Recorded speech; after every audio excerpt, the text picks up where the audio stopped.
اتنا بڑا درجہ حضور غوث پاک، اتنا بڑا مقام، لاکھوں لوگ زیارت کے لیے بےتاب رہتے۔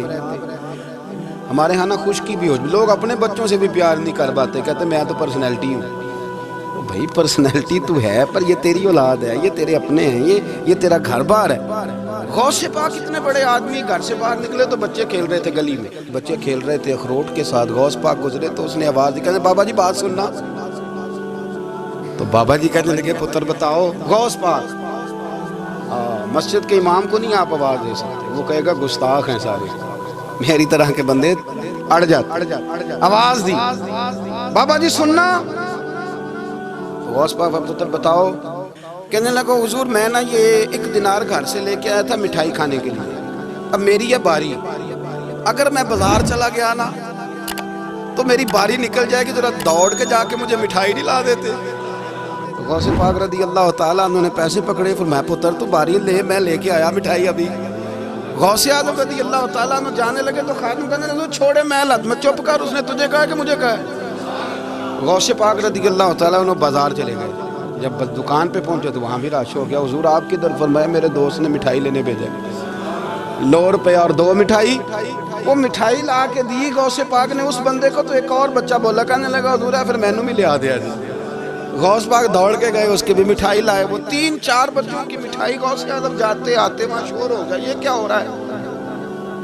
جس نے مزہ لینا اس نے لے ہی لینا، جس نے ذائقہ لینا اس نے ہر بات سے اس نے لے لینا ہے، جس کو لطف آتا ہے اسے آ ہی جاتا ہے۔ خادم کہنے لگا بغداد کے شیخ اب یہ کیا ہے؟ آپ فرمانے لگے تجھے نہیں سمجھ آ رہی تو مجھے تو آ رہی ہے نا۔ اس نے کہا حضرت جی وہ کیا؟ فرمانے لگے سمجھ اس بات کو کہ سفید داڑھی والے بھی حاجتیں لے کے عبد القادر کے پاس آتے ہیں، اور 8-8 سال کے بچے بھی عبد القادر جیلانی کے پاس آتے ہیں۔ یہ سمجھ لے، سمجھ آ رہی ہے تو آ جائے، نہیں آتی تو نہ آئے۔ سفید داڑھی والا بھی ادھر ہی رجوع کرتا ہے اور 8 سال کا بچہ بھی۔ تو فرمایا مجھے تو مزہ آ رہا ہے اس بات کا، انہوں نے کسی اور کو تو آواز نہیں نہ دی، کسی اور کو انہیں سمجھ آئی کہ اگر ہمارا مسئلہ حل کرے گا تو عبد القادر جیلانی کرے گا۔ تو فرمایا مجھے تو اس کا بھی مزہ ہی آ رہا ہے، سرور ہی آ رہا ہے۔ 2 باتیں بات ختم کرتے ہوئے یاد رکھو، حضور غوث پاک سے کسی نے کہا اتنا مرتبہ کیسے پایا؟ فرمایا درست العلم حتی صرت کتبہ، کچھ نہیں کیا، پہلے نبی پاک کا دین پڑھا ہے پھر پڑھایا ہے، اللہ نے مجھے کتب بنا دیا۔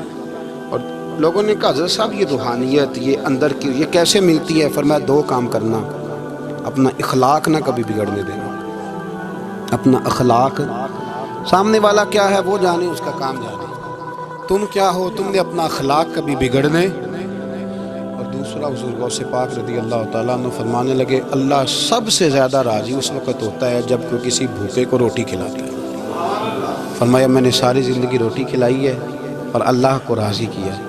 اپنے اخلاق کو کبھی نہیں بگڑنے دیں، یہ غوث پاک کی تعلیم، کبھی نہیں بگڑنے دیں۔ ہماری زبانیں بڑی تلخ ہوتی جا رہی ہیں، ترش رویے، ہم نہ چونکہ زیادہ بولتے ہیں، دال لگانے کی کوشش کرتے ہیں، سامنے والے کو شیشے میں اتارنے کی کوشش کرتے ہیں، تو کئی دفعہ غلط بات نکل جاتی ہے۔ اخلاق اور چیز کا نام ہے، اپنے آپ کو سنوار کے رکھیں اور کوشش کریں کہ چلیں جو ہے وہ گوشت ہفتے میں 1 دن ہو جائے تو باقی کا جو 4-5 دن کے ٹکے ہیں وہ کسی غریب کے گھر چلے جائیں تو اللہ اس پہ بھی مدد فرماتا ہے، کرم نوازی کرتا ہے۔ اللہ سمجھنے کی توفیق عطا فرمائے۔